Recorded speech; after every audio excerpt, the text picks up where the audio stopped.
Hello everyone, welcome to R K Study Point. आज हम लोग ज्योग्राफी की थर्ड चैप्टर को स्टडी करेंगे। आप please first and second chapter की समरी देख लें ताकि थर्ड चैप्टर समझने में आपको आसानी हो।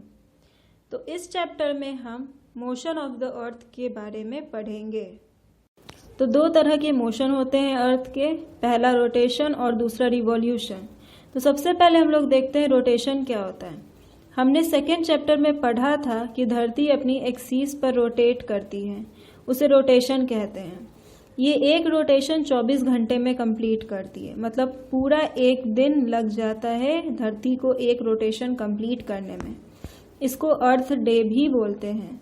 और इस रोटेशन के कारण क्या होता है, तो डे एंड नाइट होते हैं, मतलब दिन और रात होते हैं। तो अर्थ के रोटेशन के कारण सूर्य की लाइट अर्थ के जिस पार्ट पर पड़ती है वहां दिन होती है और जिस पार्ट पर नहीं पड़ती वहां रात होती है।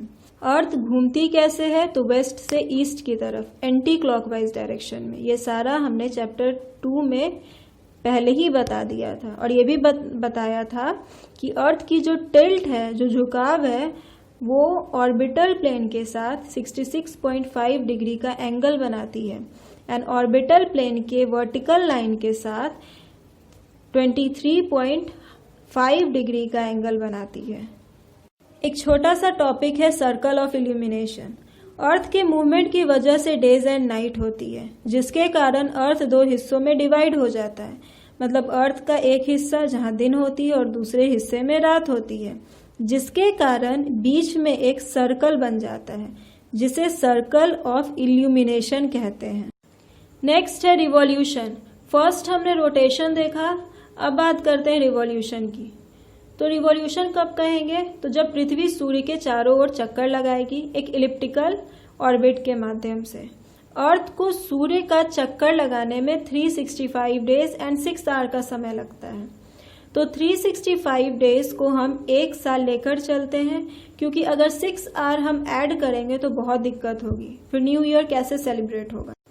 इसीलिए क्या करते हैं, ये एक्स्ट्रा 6 आवर को हर 4 साल पर उस एक दिन को ऐड कर देते हैं। ये कैसे किया, तो अगर हम 6 को 4 बार लेंगे तो 6 × 4 24 हो जाएगा, मतलब एक दिन कंप्लीट हो जाएगा। इसीलिए हर 4 साल में फरवरी में 29 डेज हो जाता है, वैसे 28 रहते हैं। तो जिस ईयर में 366 डेज होते हैं उसे लीप ईयर कहते हैं। अब इस रिवॉल्यूशन के कारण सीजन में चेंजेस आता है। कितने तरह के सीजन है ओवरऑल वर्ल्ड में, लेकिन जब समझेंगे तो नॉर्दर्न हेमिस्फीयर के अकॉर्डिंग समझेंगे। तो 4 तरह के सीजन होते हैं, summer, winter, spring and autumn. कुछ इंपॉर्टेंट पॉइंट्स है, उसे ध्यान रखनी है हमें। तो नॉर्दर्न हेमिस्फीयर में, मतलब उत्तरी गोलार्ध में जो सीजन होगी वो सदर्न हेमिस्फीयर के सीजन से अपोजिट होगी। क्यों अपोजिट होगा, तो अर्थ सन के अराउंड घूमती है, जिसके कारण अर्थ के पोजीशन में क्या हो रहा है, बदलाव हो रहा है। तो कब किस हेमिस्फीयर को सन की रे मिल रही है, कितना मिल रही है, उसी के हिसाब से उनका सीजन चेंज होता है। इसीलिए ये अपोजिट होता है। और पोल की तरफ हम जैसे जैसे जाते हैं रे स्लैंट हो जाती है, मतलब तिरछी हो जाती है। तो जो इंटेंसिटी है एंड जो ड्यूरेशन है वो भी चेंज हो जाता है। अब यहाँ 2 टर्म पढ़ेंगे, एक पढ़ेंगे सॉलिस्टिस के बारे में और दूसरा इक्विनॉक्स के बारे में। तो सबसे पहले देखते हैं कि ये सॉलिस्टिस क्या होता है। तो साल का वैसा वक्त जब सन की वर्टिकल रे, जो सीधी किरण है, किसी एक ट्रॉपिक्स पर पड़ेगी, चाहे वो ट्रॉपिक ऑफ कैंसर हो या ट्रॉपिक ऑफ कैप्रिकॉर्न। तो साल का वह वक्त जब सन की रे ट्रॉपिक ऑफ कैंसर पर पड़ रही हो या ट्रॉपिक ऑफ कैप्रिकॉर्न पर, तो उसे सॉलिस्टिस बोलेंगे।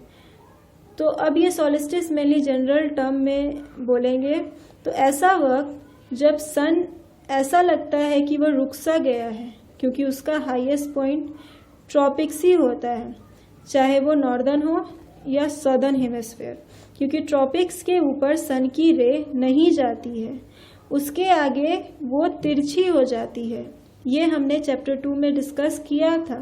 अगर नहीं देखा है तो प्लीज़ एक बार देख लें तो कॉन्सेप्ट क्लियर हो जाएगा। तो ट्रॉपिक के आगे तिरछी हो जाती है, मतलब रे कम पहुंचती है। तो नॉर्दर्न हेमिस्फीयर में हाईएस्ट क्या होगा, तो इसका tropic of Cancer, and southern hemisphere में ट्रॉपिक ऑफ कैप्रिकॉर्न। तो सन ट्रॉपिक पर हाईएस्ट पोजीशन पर थोड़ा रुक सा गया है। ये कॉन्सेप्ट केवल समझने के लिए यूज किया गया है, सॉलिस्टिस को समझने के लिए। तो दो तरह के सॉलिस्टिस होते हैं, summer solstice and winter solstice. तो सबसे पहले समर सॉलिस्टिस को देखते हैं। समर सॉलिस्टिस क्या होता है? मेनली समर सॉलिस्टिस 21 जून को होता है, जब हमारा सबसे लंबा दिन होता है।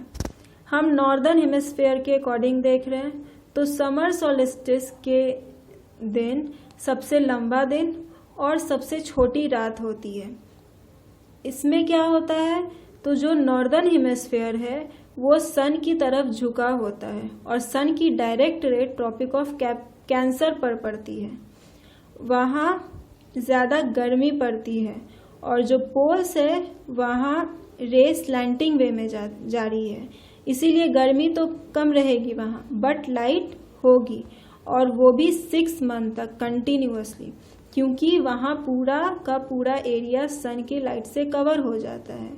तो 21 जून को सबसे लंबा दिन और शॉर्टेस्ट नाइट होता है, और सदर्न हेमिस्फीयर पे यह रिवर्स हो जाता है। वहाँ विंटर होती है, लॉन्गर नाइट होता है और शॉर्टेस्ट डे होता है। विंटर सॉलिस्टिस क्या है, तो यह 22 दिसंबर को होता है। अब यहाँ उल्टा हो जाता है, यहाँ सॉदर्न हेमिस्फीयर पर गर्मी पड़ रही होती है, क्योंकि यह सन की तरफ झुका रहता है और डायरेक्ट रे ट्रॉपिक ऑफ कैप्रिकॉर्न पर पड़ती है, जिसके कारण अब अंटार्कटिक सर्कल पर 6 महीने तक उजाला रहेगा एंड आर्कटिक सर्कल पर 6 मंथ तक अंधेरा रहेगा। बट नॉर्दर्न हेमिस्फीयर में रिवर्स हो जाएगा। यहाँ 22 दिसंबर को विंटर सॉलिस्टिस होता है।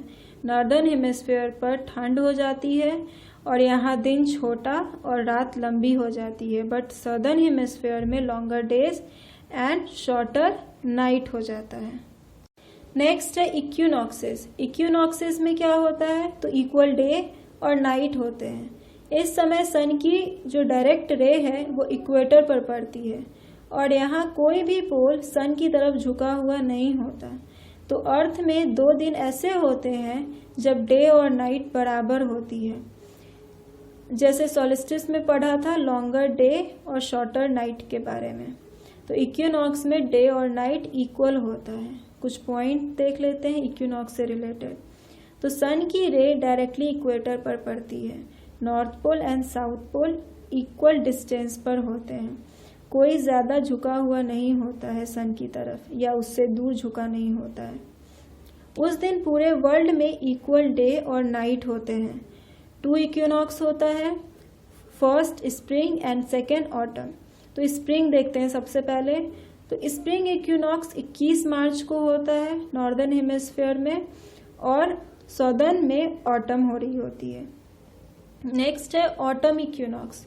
तो यह 23 सितंबर को होता है नॉर्दर्न हेमिस्फीयर में, और तब सदर्न में स्प्रिंग हो रही होती है। तो यहाँ पर हमारा ज्योग्राफी का चैप्टर 3 खत्म होता है। आई रियली होप कि आपको चैप्टर इंटरेस्टिंग लगा हो, बहुत कुछ सीखने को मिला होगा। अगर ऐसा है तो प्लीज़ आरके स्टडी पॉइंट को लाइक, शेयर एंड सब्सक्राइब कीजिए।